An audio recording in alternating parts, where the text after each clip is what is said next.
One man. Goodbye. Hello, Heisman. 20, 25, 30, 35, 40, 45, 50, 45. There goes Davis. Oh, my God. Davis is going to run it all the way back. Auburn's going to win the football game. They give it back now to the 30. They're down to the 20. All the band is out on the field. He's going to go into the end zone. Four-man Alabama rush. Got him. Oh, no, they didn't. Oh, my gracious. Yep. How about that?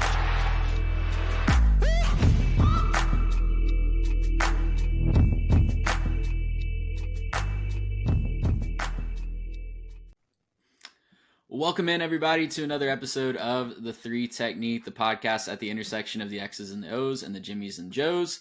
Trey Reeves holding it down for you tonight, and I'm joined by Ryan and Quentin of Inside the Pylon. Give us a little insight into how Big Ten country is feeling as we look back on 2024 and look ahead to 2025. Fellas, how we doing? I'm good, man. It was a hell of a year. It was fast. Ryan and I have been on a current 2-week break of 4 weeks where we pre-recorded episodes. So I feel like I'm getting my vocals back a little bit now until I yell at my children and then it dissipates a little bit. But other than that, it's been really good. Weather here in Ohio, can't decide if it wants to be spring or stay winter. So that's a you problem, man. We're getting like a foot of snow this week. Thanks for having us, Trey. I'm doing well. And Clinton, it's probably a good thing we're taking a break because I got sick last week and completely lost my voice. It would have been a nightmare. We'll get halfway through this and I'll start to tail off a little bit. So if you hear me like choking under the table, that's just me trying to get my voice back. Man, it sounds like, yeah, you guys are going through a lot of the same stuff we're going through down here. Can't decide if it's spring or winter. I was at a baseball scrimmage this weekend and it was 85 degrees and then I went outside and it's 40 this morning. And we have sickness rolling through, but it's the off season. We're in a season on the 3 Tech where we are taking a look back conference by conference at just the year that was in 2024, kind of looking for reasons for optimism in 2025. Mitch had Jake Crane of Crane & Company on the show to talk about the SEC last week. So we are really excited to have you guys to give the Big Ten perspective. Jake talked a lot about the SEC and if the SEC dominance era is over in college football. So I'll start you guys out with an easy, no agenda, not going to make anybody mad question. Where do y'all stand on the Big Ten versus SEC in 2025? go ahead, Ryan. Oh boy. I don't know that there's an easy answer to this question because we're truly approaching we're in and we're diving further into just unprecedented territory in college football in terms of how these rosters are built, how these are constructed. And I just don't know that anyone has like a good grasp on like how to compute that. And I think a lot of this conversation started with Michigan last year where, I mean, the go-to's always been kind of that 24/7 talent composite, right? Where it's like, well, if we put all these recruiting classes together and we add them all up, this is in theory how good each team should be. And I think that's the basis for a lot of these like Vegas style power rankings is you're taking, as much as you can, the coaching component, the intangible component, what have you, recent historical success. But a lot of it is just like the hard material on hand, right? And now that player movement is as free and easy as ever, that it's so hard to track that because a lot of these times you have on, these top 25 teams, they're getting guys from lower levels, from lower ranked Power 4 teams who are really good and weren't necessarily good high school players. So while they count as a 3-star on the talent composite, it might be, a guy who's been a 3-year starter who's going for that to that higher level to, one last chance to impress the scouts. And it's just so hard to quantify like what that actually means.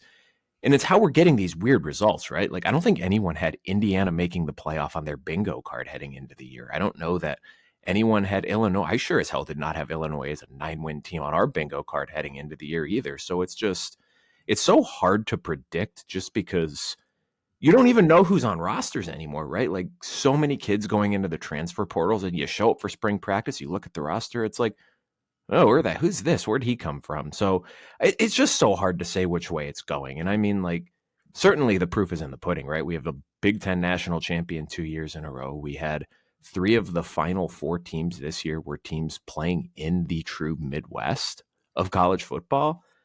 But, it's all cyclical, right? It comes back next year. Here's Georgia again. Texas has made a run 2 years in a row. You can never count out Alabama. So I'm interested to see what these next 5 years brings for sure. But certainly if you're a Big Ten fan, it's an exciting time to be in college football right now. Yeah, I think Ryan makes a great point. The portal, you never know what you're going to have. And as a fan for all conferences and teams, it makes it really hard to get excited about. Like even my OU Bobcat flag back here, we were pillaged by the portal last year, and we got pillaged by the portal again this year and a new coach. So you look at that across all levels and conferences, it's really hard as a fan to, I feel like, until you're past the spring portal window to get excited about your team, because the guy you may be excited about coming in to be your new running back this year, well, if spring doesn't go how he has planned, he's going to peace out and go somewhere else. And Alabama's knocking on the door with a $2 million offer. I still think, and I've thought about this a few times. I pick my friends wisely, right? No, Ryan's a Notre Dame fan. My other buddy's a Bama fan, and another buddy's a Clemson fan. So I, surround myself well here. We've talked about this though. I think the SEC is still top to bottom, the deeper and the better conference.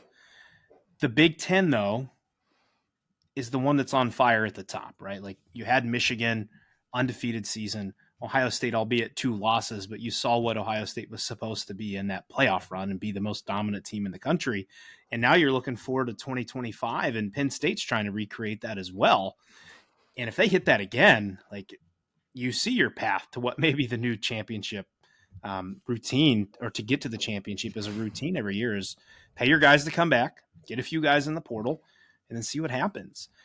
I also wonder, I think Ryan Day, he did a really good job explaining after the season about how Ohio State laid this out this year. And it was, we have to have a snap count. We have to watch the snap count, because if our goal is to go to the national championship, we got 16, maybe 17 games on the line, and we need to be able to cycle these guys through to have them fresh.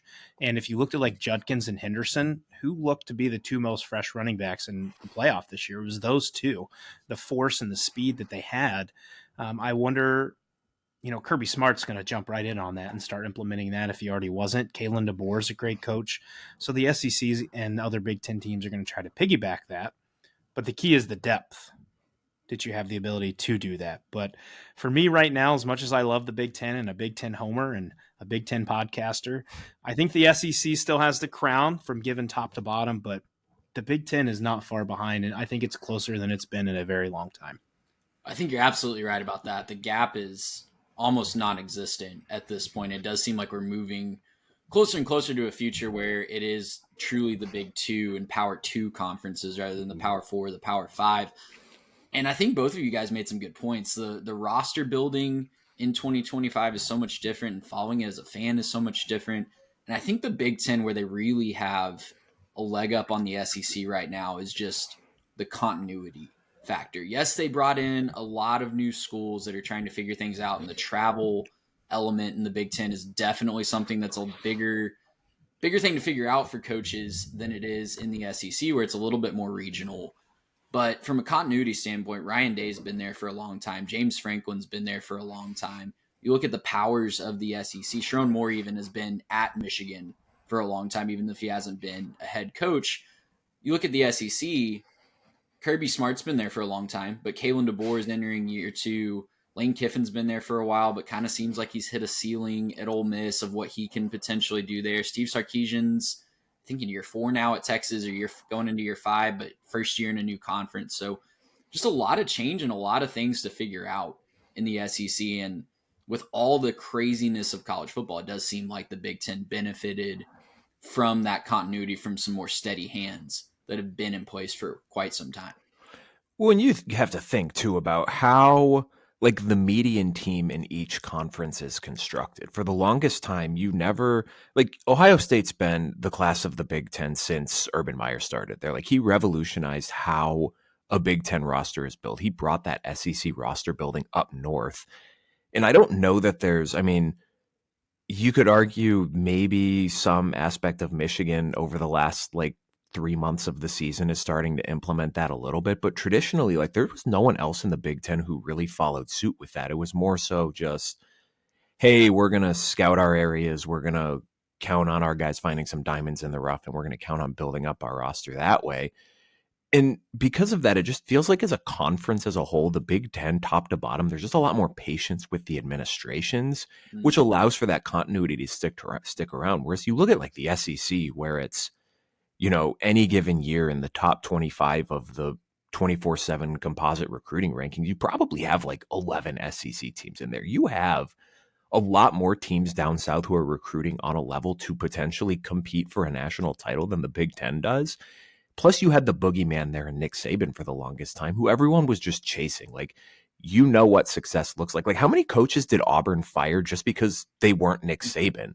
Like, there's so much of that going on in the SEC, and you have these programs that realistically, especially now that, the big money's coming through, and you have some of these big money guys at northern schools who are starting to throw their money around a little bit. Like, how many teams in the South truly have the resources to be able to compete if we're getting like everyone's above board throwing dollars around? So, I mean, that's kind of the other aspect of it too. And now we saw, I think, a little bit this offseason, maybe some cooler heads are prevailing now that money is having to go to the players, specifically from athletic departments. Maybe a guy like, a Lincoln Riley, who 5 years ago, maybe USC with a new AD was like, you know what, screw it, we're going to fire this guy. I don't care how much money it costs. And now they're like, well, we got this $20 million tab coming down that we got to give our players. Maybe we should give this guy one more chance. So I'm fascinated. I mean, there's so many different variables that go into it too, but I think that traditional just patience of, hey, Purdue, maybe that's not a good example because they just fired Ryan Walters after 2 years, but like Brett Bielema last year has a terrible year and he comes into this year and it's like, whereas if that was like Ole Miss or something, maybe someone writes a check to throw him out to pasture and, it's Illinois. They're like, whatever, Brett, get it together. And they have a really great year this year because of it. So I'm fascinated to see if maybe now that there's this pay the players component straight from the athletic departments, if maybe some more patience is going to come to the SEC to allow that staff continuity to continue to build up. Well, I mentioned it briefly, but as Midwestern, Big Ten / Notre Dame / Midwestern guys, how did it feel with all of those new West Coast teams added to the fray this year? Big change, man. Ryan grew up on the West Coast, actually, so I am the true Big Ten lifer of this podcast. Big change. And we've heard about it for a couple of years now, right? On and off. Like, who they going to add? We're going to go to the Big 12 and get Kansas and yada, yada. And it's like, I kind of like what I have. Like, I enjoy what the Big Ten was. But as far as the 4 teams I think that you could have gotten, I think you swung pretty good in adding Oregon, who carries Nike and Phil Knight, which we've seen with their NIL packages. They can pretty much buy whoever they want, to the point now where on Oregon messaging boards, we're saying, Phil Knight, blank check, Brian Hartline, come be our wide receivers coach. I'm like, what? Excuse me? Like, you can't buy everything. And then, Washington had some playoff runs, last year into the national championship. Was it the third year of the playoff? Got their doors blown off by Alabama, but they've been there. UCLA and USC, a package deal with the history. I grew up watching Ohio State play USC a few times in the regular season and not go well for the Buckeyes. So it's exciting brands to bring to the Midwest. I still think it's a shock to a lot of us. I think adjusting to the amount of travel, right, that your team has to do and how unfavorable that may be for, let's say, like lesser of the Big Ten, like a Rutgers and Maryland and teams like that don't have the depth, that got to fly to Oregon and face a team like that. It's not going to be a pretty situation at this point. But as far as brands, man, I'm excited to have them. I was a secret closet mini Duck fan for a while. And now they've joined the Big Ten, I can't like them anymore because I'm a Buckeye fan. But I'm really excited about the addition of them. And Ryan, I know you started out West and you've now seen the West come to the Midwest. So can I be honest? It kind of sucks.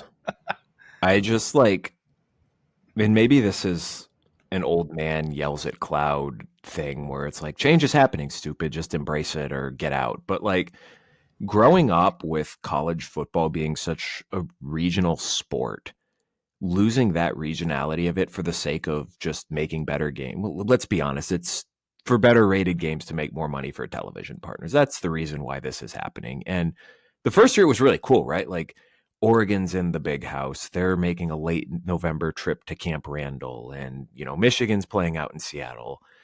Penn State's playing in the Coliseum. Like, these are cool matchups to see for the first time.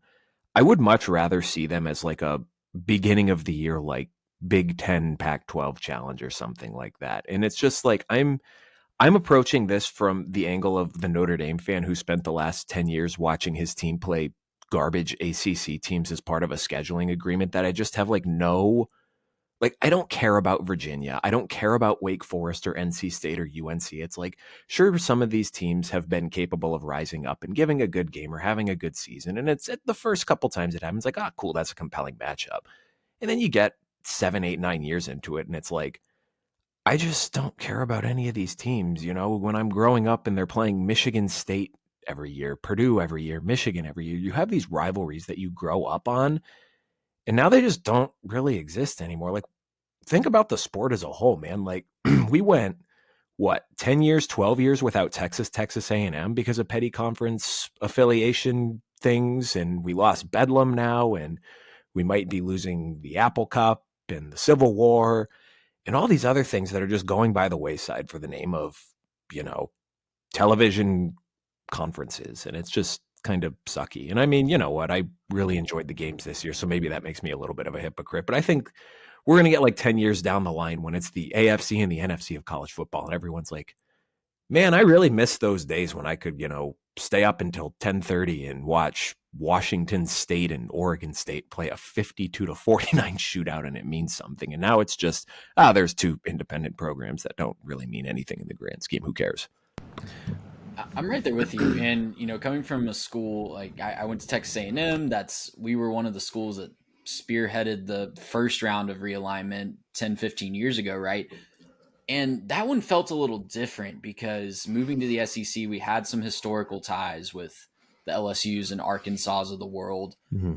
We were leaving behind Texas. That was a whole huge thing, obviously, but it did feel more culturally similar going to the SEC, right? Like I felt like we had more in common with the Auburns and Mississippi States of the world than the Colorados and Iowa States of the world, for better or worse, right? When we were in the Big 12. Mm-hmm. But this new era is totally spurred by television. We can't even pretend like it's not anymore. And it does feel weird. It feels weird. I catch myself turning on random basketball games now in February, and it's like Purdue or Oregon played at Michigan State. And I'm like, that's a weird game in the middle of February. Oh no, that's a Big Ten game, and Michigan State needs that one to keep fighting for the Big Ten championship. But yeah, it's a weird time to be, and I appreciate you guys' perspective on that, and appreciate the honesty, Ryan, because it is weird, and it feels weird, and sometimes it just feels like we are selling out to get these matchups. But all that aside, we did have some really fun football on the field this fall in the Big Ten. Mm-hmm. Kind of broke the teams down into tiers. And if you guys disagree with where I put them, would love to talk through that. But wanted to start really quickly with Ohio State, just give one last round of flowers before we move on to 2025. And kind of just talk about building forward, because obviously Ryan Day got a huge monkey off his back by winning the national championship. Yes, he still lost to Michigan, but that I guess Ohio State fans really can't complain about that anymore since they won the big one. But my big question is, what does success in the next 5-ish years look like for Ryan Day? Is it, if he's not right back in the national championship game next year, he's back on the hot seat, or has he truly bought some goodwill for quite some time with that fan base? I think he's bought some goodwill. I will say, though, November's going to rear its ugly head when it comes back in 2025, right? Like there are still numerous Buckeye fans that I've heard from personally that I grew up with that still want Ryan Day fired because he didn't beat Michigan.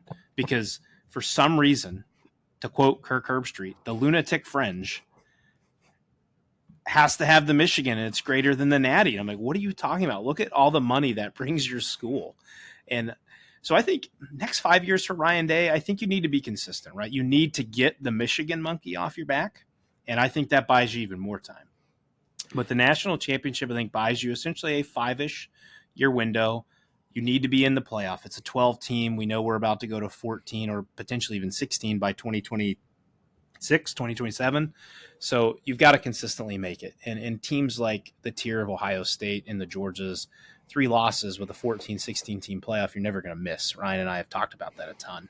So knowing how Columbus and Ohio works and Ohio State fans work, it would take some getting used to see a 9-3. But if you're putting national championships on the board, I think they're going to care a little less. It's going to just take time to get used to. But for 5 years for Ryan Day, I think you need to make another national championship appearance just to kind of keep the people at bay, not necessarily thinking, that you win it, and have some Michigan losses sprinkled in there. And then just for him personally, kind of what he's doing right now is continue to grow his coaching tree. Going the Nick Saban route here, man, and Kirby Smart route. When you win national championships, people take your staff because they want what's hot and what's won. And so continuing to see where he develops is in that CEO role and trusting other guys to run his program at different spots. And I think that's a key piece to him potentially, if he can ever getting to that urban Nick Saban, Kirby Smart type level. Yeah, I'm not going to pretend to understand the Ohio State fan condition, so I'm going to defer to Clinton on that one. But I'm just like, this whole 2025 is going to be fascinating because I think the parallels between, and maybe it's not the same because Harbaugh just dumped Michigan after last year's national title game and then took half his staff with him. So that was a little bit of a FU on the way out. If I don't think it was an FU on the way out, but like Ryan Day's still there, but he's replacing both coordinators, and the amount that they're losing on the roster, it's not insignificant. It's pretty comparable to what Michigan lost last year. And I think I think unquestionable Ohio State's going to take a step back next year. Could they win a national title again? I mean, it's certainly possible if Julian Sayin is as good as has been advertised. I mean, they're still going to have the receiver room. Got some younger offensive linemen some playing time as the season went along due to injury, and they should still be stacked on defense. Maybe not as good, but when you have arguably the best player on offense and defense in college football, anything is possible. But I think for Ohio State next year, like if they take a step back the level that Michigan did, I think it could get a little hairy. I think that would probably be unacceptable. But I think for next year, the goal's just got to be to beat Michigan. Like you got to get that monkey off your back. Now, if you lose 5 years in a row, then you're still going to have the same people who are mad at him are going to be still yelling, John Cooper, this guy can't beat Michigan. But definitely getting over the hump. I mean, it should buy goodwill. But again, I'm not going to pretend to understand the Ohio State fan. Well, I mean, if you think about Michigan, and having talked with some Michigan fans today, actually, I think the expectation for them is 8-4, 9-3 again this year, just because you don't know what they have on offense. Ryan alluded to this in our last episode. So much talent is leaving. You're going to have possibly 4 first-round guys off that roster. Ryan Day needs to get the monkey off his back now, because if Bryce Underwood is what we all expect him to be, and those 2 5-star tackles they just signed develop in the right way, they're going to be a stout team to beat. They're going to start to reload. Now that, again, you have to have Sharon Moore continue to develop as a coach, but get it off your back now, because you might be looking at a 10-year type war coming up here with both teams, and Michigan now in the NIL world. I'm certain Ohio State has maybe still the edge in the NIL world there, but if you got, who was it, Oracle's guy out here buying players for Michigan like he did Bryce Hunter, it's going to be a challenge to keep up with that. But you need to get it now, because I think in the next few years after that, you might be trading hits there back and forth. I'm going to try to talk over my dog here that's decided she wants to bark at something out there. But he also is going to have an uphill battle with the coordinator situation, right? You touched on it a little bit, but he had 2 of the best possible coordinators in all of college football on both sides of the ball, Jim Knowles and Chip Kelly. Brian Hartline has been amazing as a recruiter and a position coach, but he's never been in charge of calling plays at this level of football. And the defensive coordinator hire, I don't think it's been finalized as we're recording this on Monday night, but it's hard to spin it into an upgrade when you're losing 2 guys of those caliber. So with I know Ryan Day has a history of calling plays, and he can certainly step in and be a mentor for Brian Hartline on that side of the ball. But with all the responsibilities that a head coach has in 2025, talking about roster management, donor management, NIL, keeping everybody just moving and marching in the same direction, you have to have those coordinators and be able to trust those two guys to just really own their side of the ball, or it's really hard to be successful to the level that Ohio State will want to be successful. So really interesting. That's what I'm really watching for at Ohio State. I want to talk about also, guys, the 3 other teams from the Big Ten that made the playoff this year. We had Oregon actually winning the Big Ten in their first year before bowing out in the Rose Bowl. Penn State making it further than they ever have under James Franklin and having a lot of positives, but maybe some also big question marks for next year. And then Indiana, the team that no one saw coming, getting to the playoff in year 1 under Kirk Cignetti, an unquestioned big success for year 1 for him. With Oregon and Penn State, I think those are kind of separate from Indiana. Indiana's kind of a separate conversation. But with Oregon and Penn State, what do you guys feel like those 2 programs need to do to get over the hump of being really, really good, but not getting to the championship contending level? Ooh. So can I give you guys a quick tidbit real quick to finish on Ohio State? Apparently Matt Patricia is in town and interviewing for the DC spot tomorrow. Okay. So as long as he's not an offensive coordinator. I think that's yes. A 3-tech piece release of information per the Ohio State beat. Well, Matt Patricia's in town interviewing for DC tomorrow. We'll see right. what comes out of that, but we'll see what happens. As far as Penn State and Oregon, Ryan and I debated this with Penn State. Like, we talked about this preseason, Ryan. Like, what if you're 10-2 again, or what if you get in the playoffs and you bow out early in your first game, losing to a team that you probably shouldn't, or a big boy? Well, Penn State not only lands the easiest path to potentially the national championship, at least the semifinal, with SMU and Boise, but then they get against said big boy, Notre Dame, and they lose again. Their fan base and interactions with them, they seem to be quite thrilled with the results of this season. In essence, James Franklin has got a monkey off his back, right? He's won some big games now in the playoff. He still can't get over the Michigan or the Ohio State hurdle. That's a challenge for him. But I think Happy Valley, you're feeling pretty good. I think to get over the hurdle next year for this team specifically that's reloaded is wide receiver. If you can't find someone to catch the ball from Aller, it's going to be a long 2025 for you again. Not in the essence of wins and losses, but you're going to get kind of the same point and fizzle out because these teams late in the playoff are going to have the DBs to be able to cover you and slow you down or take away a Tyler Warren. Look what Ohio State and Caleb Downs did to him. The only team this year to really shut him down, and they couldn't do anything. And now he's gone. You lose your running backs coach to Notre Dame, and now I'm sure you'll find someone to be successful there. But really, for me, it's not even on the coaching front. It's you got to find some playmakers out wide to help your quarterback. That's been an issue for years, right? I know they've had Chris Godwin's and Jahan Dotson's, but there's never been that. I don't want to say Jeremiah Smith or Ryan Williams because that's a whole different echelon of receiver, but there's never been that Julian Fleming, right? That's in your own state that wants to come play for you. And they've got to find a way to get over that hurdle.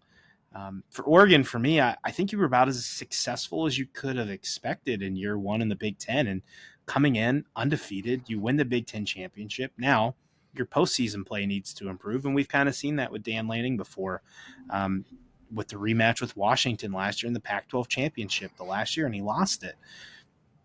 We've had this talk with our guy, Dale Bliss. Is there a thing with Dan Lanning in big games? Can he not get over that big game, right? Like he beat Ohio State at home, but on a neutral field, it was duck hunting season, man. It was shotgun season, and you were gone. So I think him finding a way to get that piece, he needs the last piece, right? You got the conference title, but now your other postseason play has just been kind of lackluster, and quarterback hasn't been the issue. Bo Nix and Dylan Gabriel have been fantastic. I'm sure Dante Moore is going to fit in that friendly system well. But, I mean, my goodness, your defense, what happened to them after they were a pretty vaunted defense in the Big Ten all year? So, Ryan, maybe you can put a little more on the Oregon part to get them over the hump here.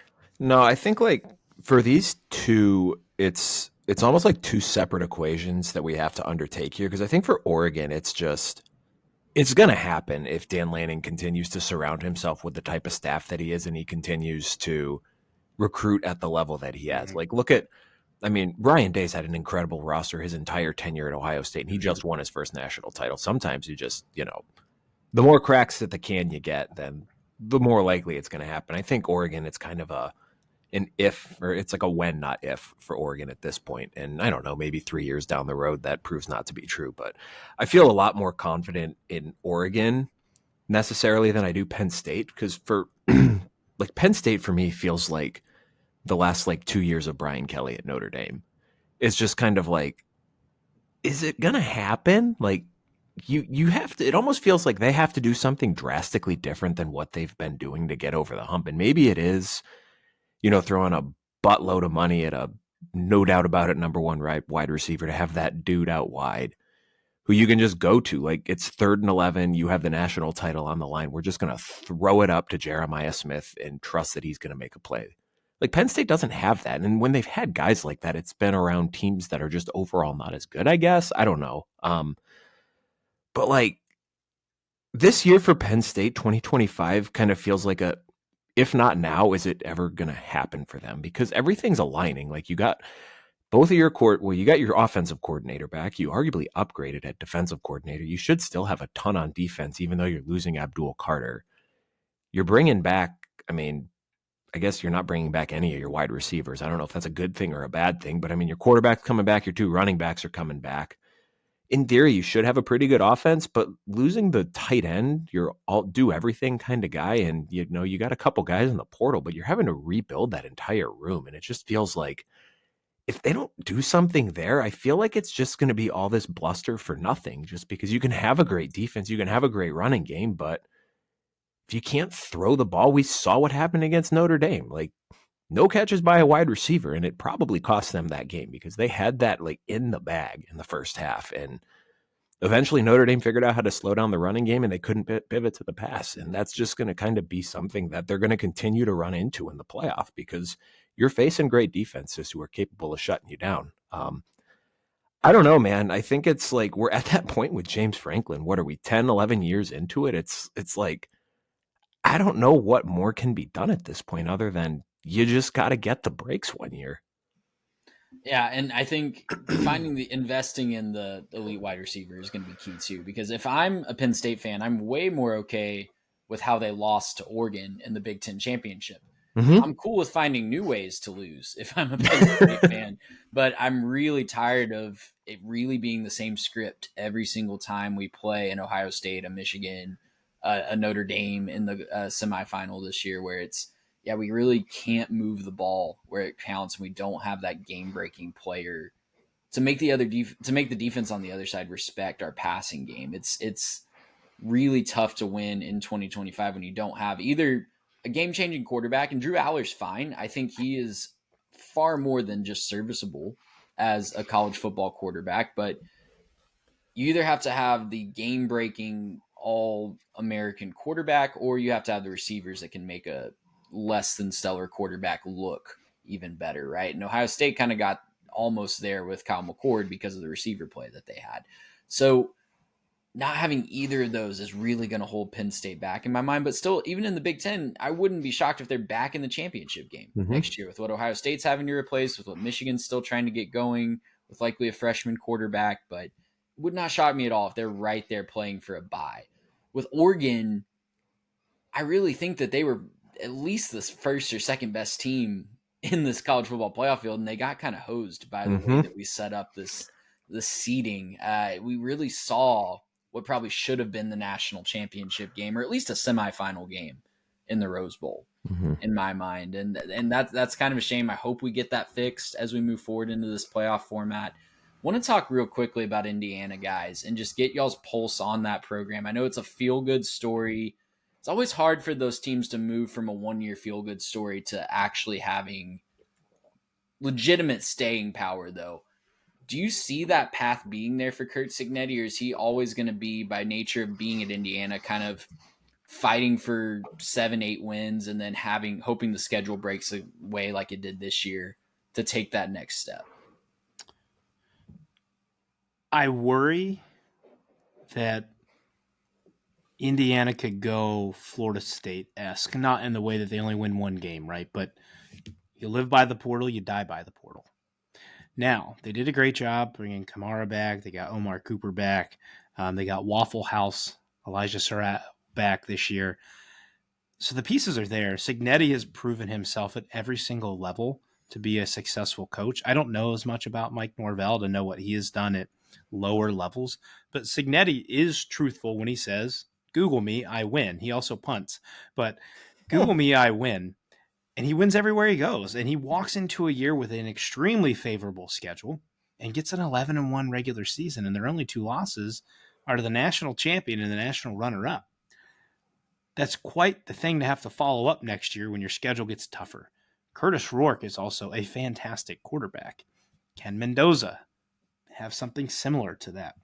I think it's a tough piece to follow, though, right? Like the standard you've now set, I feel like that UC Indiana fans is we're going to compete every year, and like there might be a big fall off that hill that you're on top of if you're not careful coming in, because if that's the expectation you want, then you better figure out how to beat Ohio State. You better figure out how to beat Oregon, Penn State, and Michigan consistently if you're going to live there. I think Cignetti is the coach to do it, though. I think he has the mindset. But don't walk on College game day and say we whipped top 25 teams' asses when you only lost to them. Brian, your thoughts? I just it's one thing when you're coming in and you're building your first portal class off of a bunch of guys that you were intimately familiar with from your previous school. Mm-hmm. And I just wonder how easy that's going to be to replicate when you're having to rely on, your GM or your advanced scouting team or the group of analysts that you've compiled at your program to look at these guys in the portal and try to figure out not just talented players who can make that jump up to the next level, but guys who are program fits too. Because I think a lot of what went wrong with Florida State this year just sounds like it was a mismatched group of guys who, as talented as they were, they didn't come together well as a team. You had guys who got their paycheck and they're like, I don't really care about this team. You don't have these. It's different when it's like the guys that you're recruiting at the high school level and you're building that culture through them. Like, this is the way that we do things here.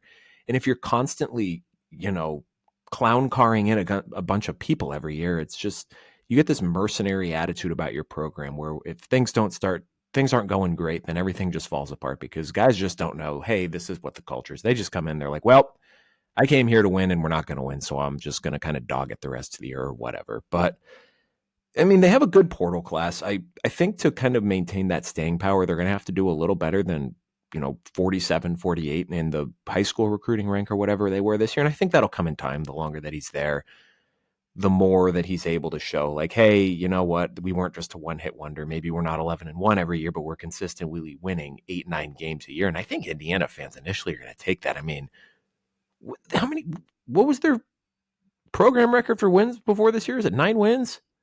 I think so. I think it was 8 or 9. Yeah. If you told an Indiana fan 12 months ago that we're going to be having a conversation after the 2024 season saying, we really think Indiana can be a consistent 8-9 win program, they're all going to take that because they're like, Jesus, we've done this once before in our history. I would love to have that.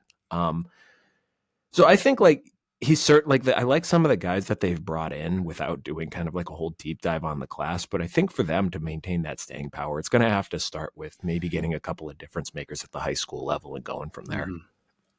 Yeah, and I think if you're going to live in the portal, you have to hit on the portal quarterback. That was the big thing for Mike Norvell this year is DJ, I think we could all kind of see it coming. And when he came back to the ACC, it was kind of like, okay, it's a lot of eggs that you're putting in that basket there. But Curtis Rourke, like you mentioned, Clinton, great find in the portal. I think Fernando Mendoza is a great find in the portal. Is going to be really good for that offense. But if you're going to do that, you have to hit every single year, and you're probably not going to have a guy that you can just throw in there if it doesn't work out.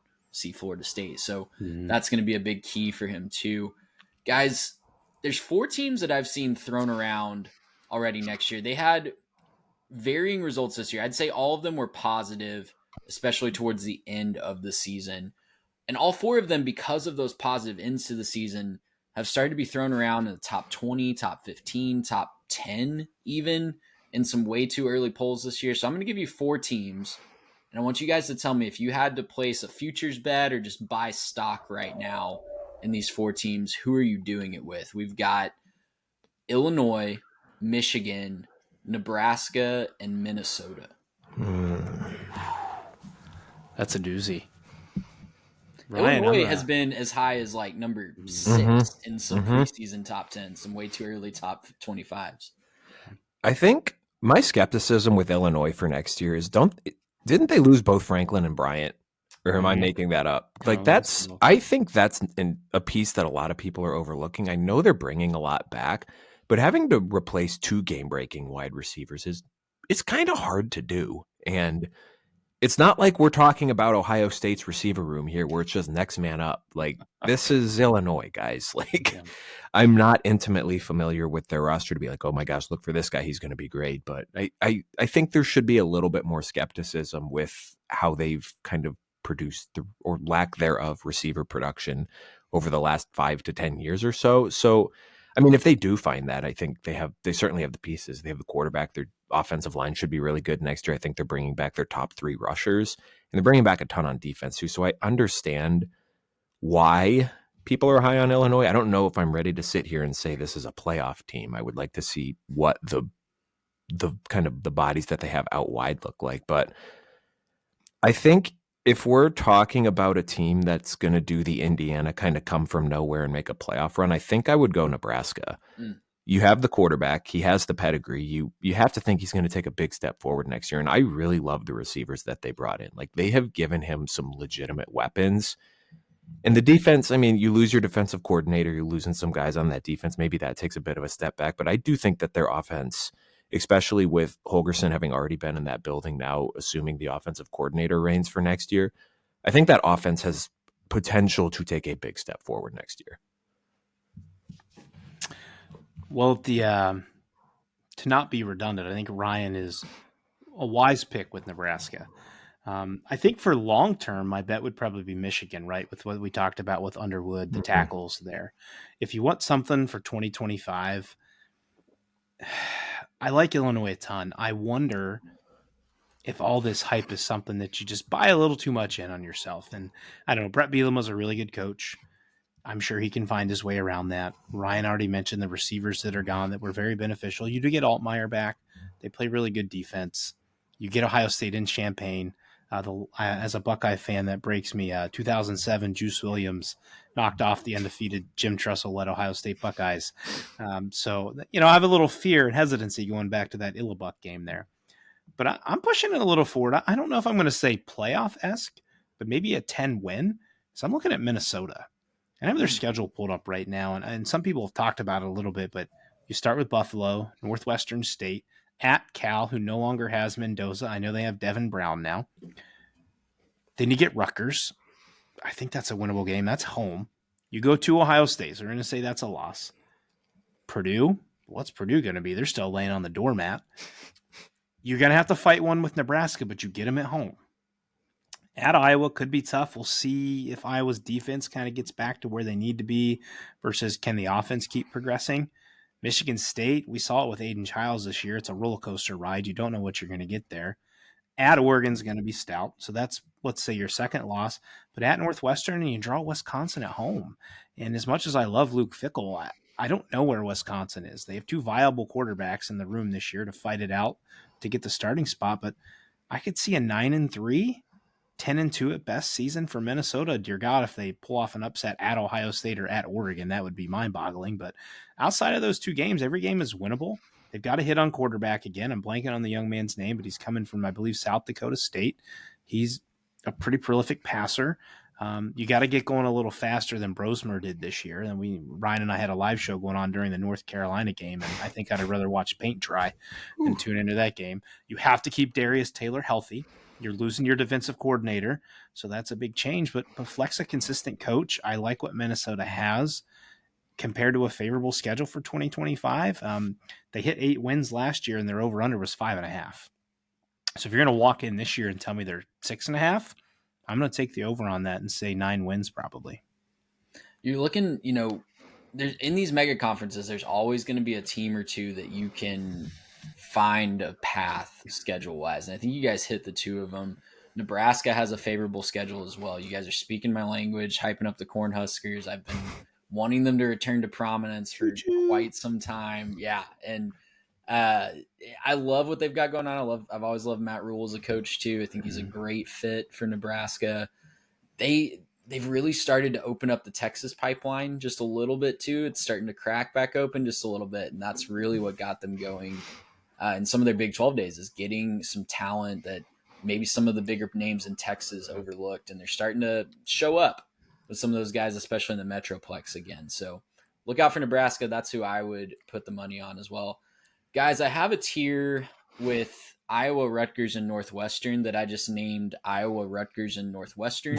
If you guys have any strong thoughts or think that things are going to look a little different at either of those three schools, I'm happy to slow down here, but they kind of are what they are to me, and that's not a bad thing. I think that they are just kind of who they are, and we can move on if you guys want to. I was going to say, I think the biggest thing for Iowa, get the defense back to what it was, and you're losing Caleb Johnson. That's a massive hit.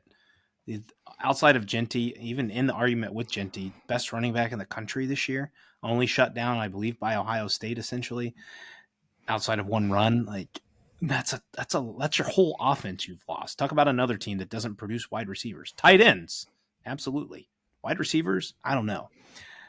You said Northwestern, and who else was in that? Rutgers? Yeah, I don't know, man.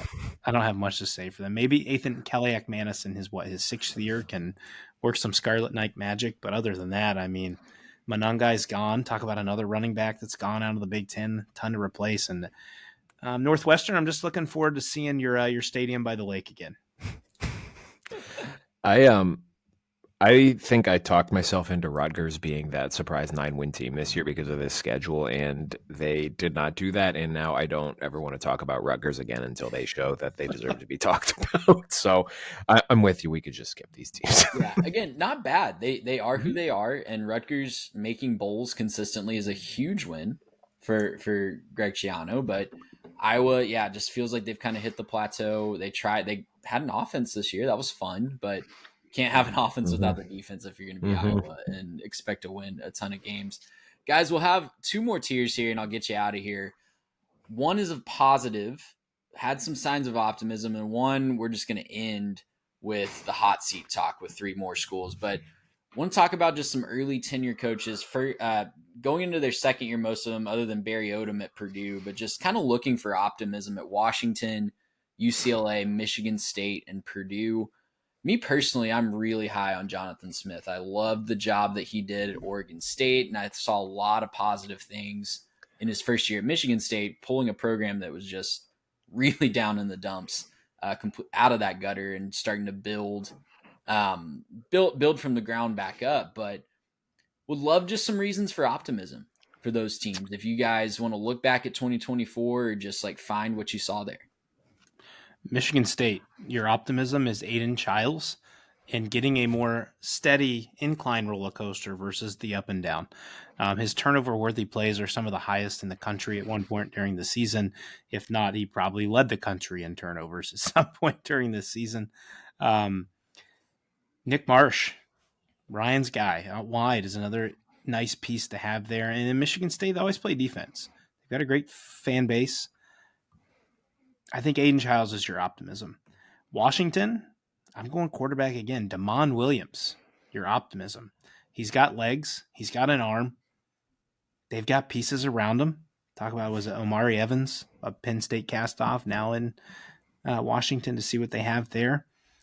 UCLA, Ryan and I kind of left them for dead early on in the season. And, I mean, you might have left them for dead after Deshaun Foster's interview at Big Ten Media Day last year.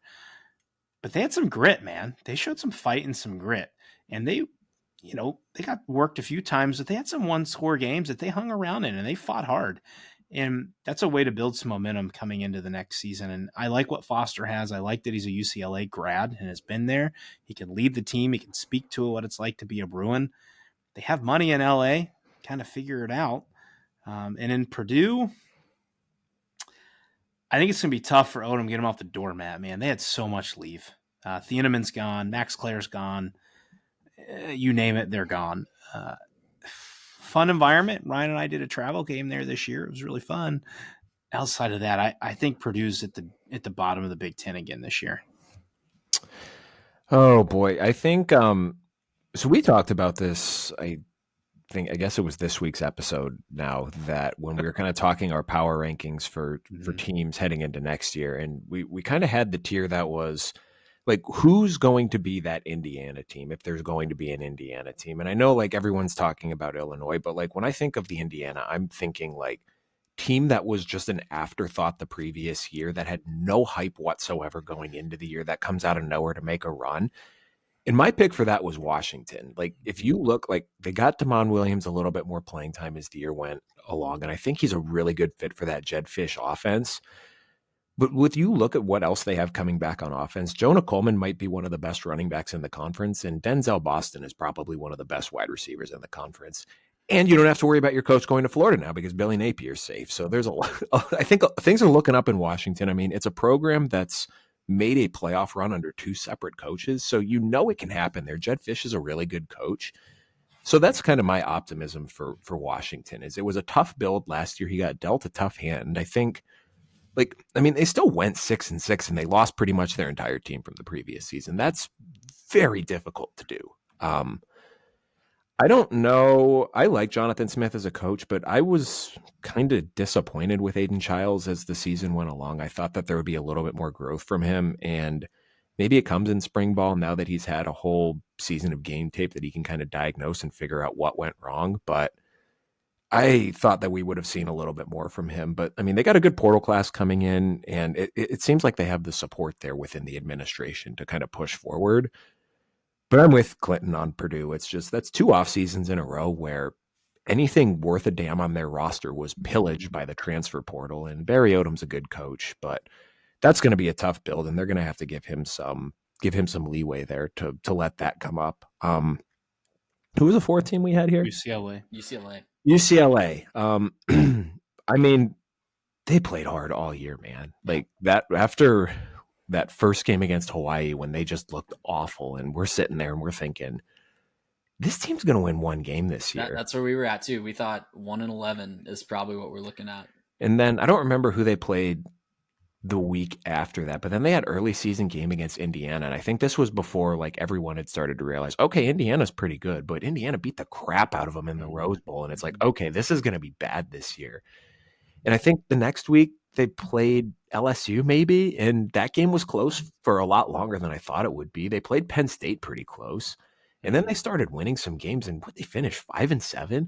They had a pretty good season. So, I mean, it's going to be tough. I think the reasons that Chip Kelly left, I don't know that within like the administration from like a funding standpoint that's actually gotten better or not. And I think if it hasn't, that's going to continue to be an impediment. But I don't know how you can be anything but positive after that season as a UCLA fan, considering where it could have gone. Mm-hmm.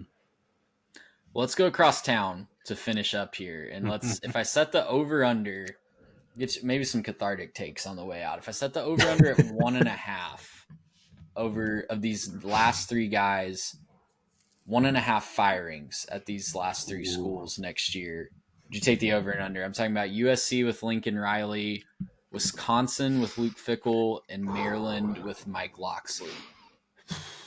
Wow. I think 1 is a given. So that's why I set the line at 1.5. Yeah. I think one of those 3 will, not saying which one, but one of those 3 will. I think I'm going to take the over. I think, can I get a push? Can just half a coach be fired? I think I'd also take the over. I think Locksley would be, my opinion, the most obvious. I agree. I think he's in trouble. They're coming off their worst season since I think his first season there. I don't know, man. Like I want to say Fickell has a grace because he's both transfer portal quarterbacks he's brought in back-to-back years.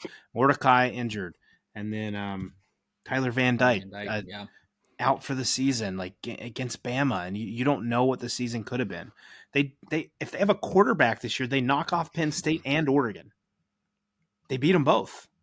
And then what are we talking about? Luke Fickell's feeling pretty damn good at this point. They always play defense. Fickell teams always will. I just worry that I'm going to say over because I think Fickell truly is there.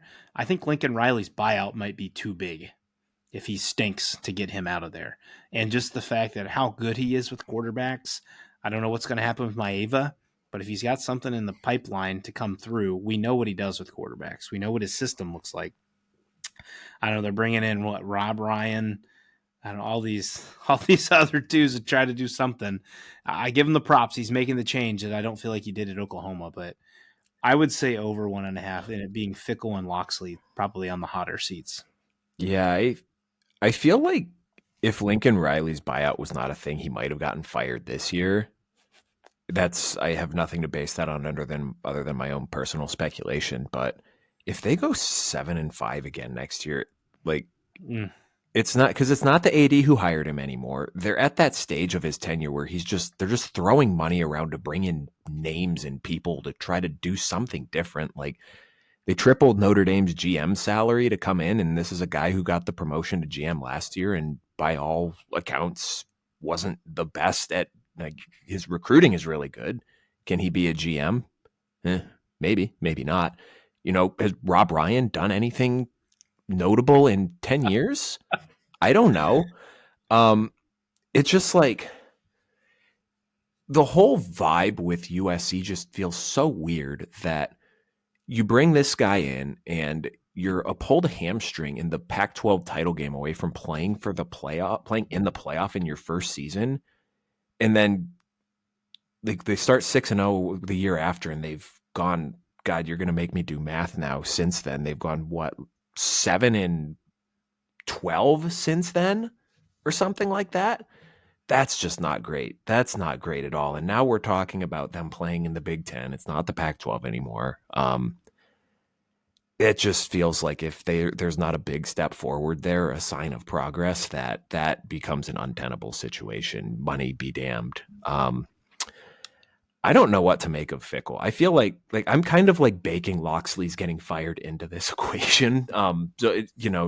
If you're betting over under on win totals, bet the over on Maryland because we just spoke that into existence. But like part of me feels like Wisconsin's going to give Fickle some grace because it's Wisconsin, and it's, again, we're talking about the patience of these teams in the North being a little bit more prevalent than in the South, but it's also a Wisconsin program that fired Paul Chryst midseason, and I think that caught just about everyone off guard. And now in this new Big Ten where they can't be, the best of the Big Ten West, where they're going 9-3, 10-2 every year by taking advantage of playing those, the Northwestern, Minnesota, Nebraska, these teams that have been, it's certainly not like playing in the East when you're Michigan getting Ohio State and Penn State every year.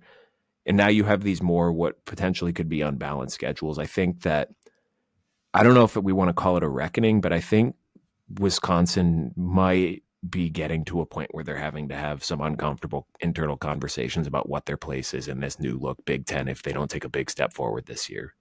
Because you don't just get to prey on the little guys anymore. It's just, you're kind of a victim to whatever your draw is. And I don't think their draw is particularly favorable next year. Plus you have to go to Alabama. Like that's going to be tough. Like it's not setting up well for Luke Fickell in 2025. And now you're completely changing the offense again for a second time in 3 years. That's just, again, if we're talking about desperation, it just feels like we're at the grasping at straws phase and trying to, get whatever we can on this sinking ship to stay afloat.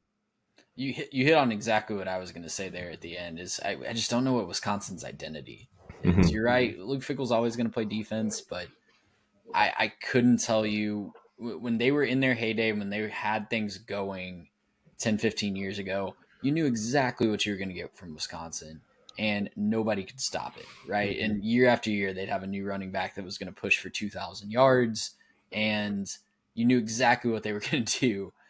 But I just don't know what they are good at offensively. And a lot of that is the quarterback situation, the injuries that they've had. That's really unfortunate, but just got to find something to cling to from an identity standpoint if you're on the offensive side of the ball there, and hope for the best because, yeah, you're right. You're not in the Big Ten West anymore. It's going to be much more difficult to have those big breakthrough years. But guys, thanks so much for the perspective on the Big Ten. Thanks so much for giving us your time. Tell the folks where they can find your work. Clinton, you got this. You've taken up the mantle for this one. All right. Well, real quick, I want to put in the stratosphere, guys. Lincoln Riley, if it doesn't go well this year, maybe not fired, but bails for an OC job in the NFL. Oh, absolutely. Yeah. Mm-hmm. Pieces out. Takes the Chip Kelly route, but to the NFL. I don't think he would take the step down to college, but maybe goes to the NFL. As for us at Inside the Pylon, as we mentioned, we just dropped our second to last episode on our 4-episode bye week. We will be returning the week of the NFL Combine. Ryan and I are currently constructing our schedule, how we're going to break down our spring previews. We've already got some guests lined up, some previous guests and new guests to help us preview these teams. But you can find us on Twitter/X and Instagram at ITPCFB. Give us a follow there.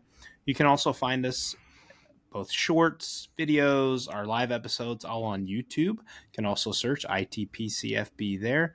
And then any podcast platform you have, you can find us there Inside the Pylon. Give us a comment, a like, a follow, a share, a 5-star review if you guys would like to. We'd greatly appreciate it. And as we always say, just to help us grow the show.